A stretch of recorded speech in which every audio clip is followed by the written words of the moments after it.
Hello, I'm Helen from Journal with Purpose and welcome to my latest YouTube video.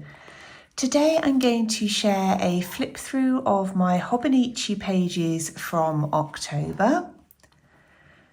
So at the front of the Hobonichi you've got your kind of monthly layouts, and I find this really helpful for being able to plan things that are coming up over the next few months and start putting those into my schedule. And every day I just jot down either what I've done or I write something in advance if I've got commitments, meetings and deadlines coming up. And at the bottom, kind of as a quick reminder to myself, there's always these squares at the bottom. So I use one of my printable stickers from my Patreon bundle each month, just so I've almost got a little reminder as well as what themes I picked for each month on Patreon. So behind that you have a fuller monthly calendar, and this is where I go into a little bit more detail. Again, I write things in advance that I can, and otherwise I then just jot down little bits that perhaps happened that day or that I was working on. And again, I just use some of the stickers in the little boxes there that we don't need. And down the left-hand side is all of the things I'm hoping to get done throughout the course of the month. And at the bottom, I've used some washi tape from London Gifties. And so this is how November's looking for me so far. Again, I've written in things that I can, that I know are happening. And other than that, I will just jot down a few thoughts at the end of every day, just of the main things that happened or that I was working on.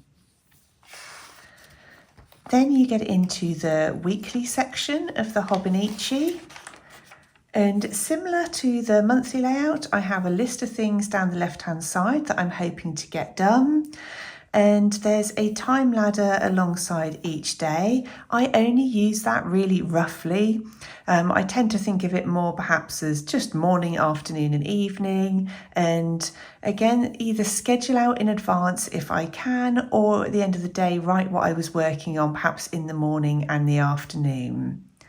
And I also use the bottom part, which is kind of the time ladder for the middle of the night, just to record what I was eating that day, any exercise, snacks and things like that.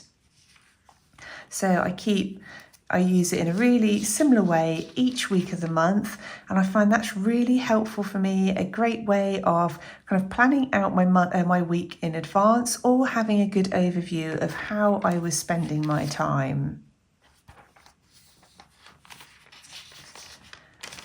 And then when you get to this week, you'll see that a lot of this is in pencil. So on a Sunday, I start to schedule out what I'm hoping my week's going to look like. But things always happen. Unexpected work comes in, or just things that I wouldn't have known were about to happen. So I like to do this in pencil so that I don't feel that it's just too messy if I've got to scrub everything out and move things around. Tonight I will write down what I actually did on those sorts of times, and then look at whether I need to reshift anything else around for the rest of the week. And for me that works really well, so I've got some structure but also lots of flexibility in it. So then the final section is the daily planners. And so this was the end of September, and then this was my printable bundle for October. So sometimes, depending on how much time I've got, I'll do a little bit of watercolour painting in here, and the paper holds up really beautifully to both watercolour and fountain pen ink. Sometimes I use printable stickers, and other times I use normal stickers or pet tapes, again from London Gifties.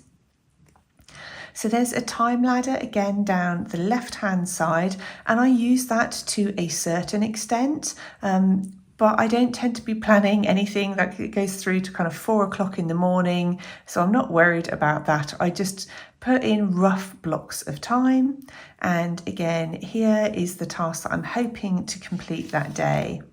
Anything completed has an X. If it didn't, I move it forwards with a forward arrow, or if I've decided it's no longer important, I will just cross it off the list entirely. Or if I use a backward arrow, it means I've rescheduled those things for another day. So I would still say that I felt very much like I was still settling in at the beginning of October. We'd only been in here a month. So I kept my decorations quite simple. Really anything that I could cut and stick down for the most part worked really well for me. As we get to the end of the month, I've managed to be able to put a little bit more time into the decorating. So these are always my plans at the top, and then in the evening I spend a few minutes just jotting down my thoughts on the day. I do also have a daily journal, so I'll share that in a moment, but this is more kind of the nitty-gritty, how I felt.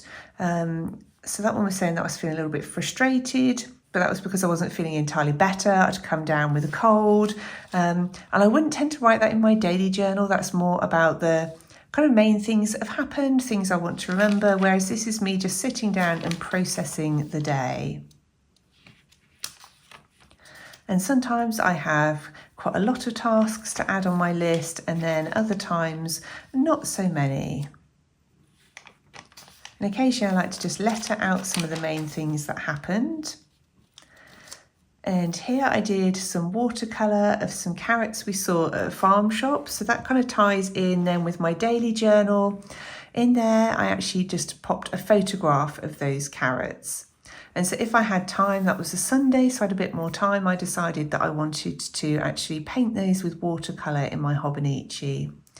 So again, yeah, this tends to be little snippets of the day that I want to remember, and then on the weekend I'll do a bit more of a reflection on how the whole week has been.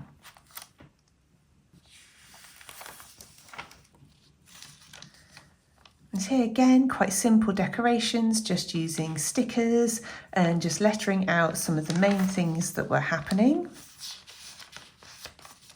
And I like using different fountain pens with different inks in it, which I tend to swap around depending on the colours of the season. We've been doing lots of exploring, so it's lovely to have little bits of that documented, and I've just written my thoughts on finding all of these new and wonderful places. Yeah, this was a stressful day. My laptop had been on its last legs for a very long time and really decided that day that it didn't want to play anymore. Fortunately, my new laptop has now arrived. It was an expense we could have done without after just moving house, but actually it's really sped up all of my workflow and my processes. So overall, I'm kind of pleased. I've got into baking bread since we've been here, so I just used some letter stickers to pop that in there. And then this is the last week, and I finally felt a bit more settled and started adding more decorative elements, kind of hand-created ones in here.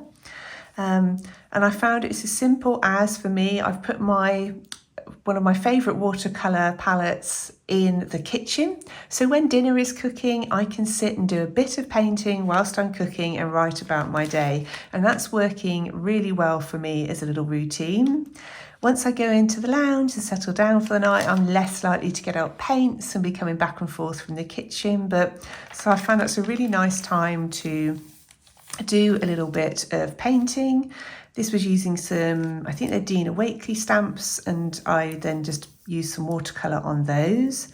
Again, this will mirror probably some of the photos in here. So one morning when I went out and did some walks, there were some absolutely beautiful mushrooms had popped up overnight. So I took photographs, and I've been trying to kind of identify them as much as I can.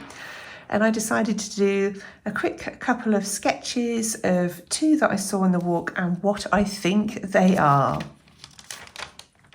So it's been a kind of lovely way of being able to incorporate different parts of my life into my Hobonichi as well.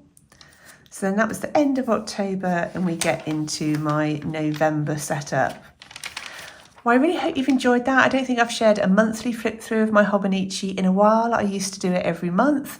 Do let me know what you think if you'd like me to go back to sharing them with you every month.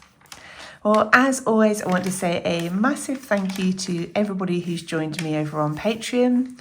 Thank you ever so much for watching. I hope you're doing really well, and I look forward to speaking with you really soon in my next video.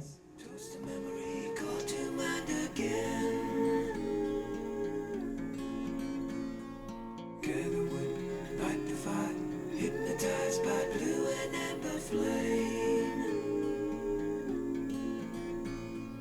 Pour the wine, raise a glass, toast a memory, call to mind again.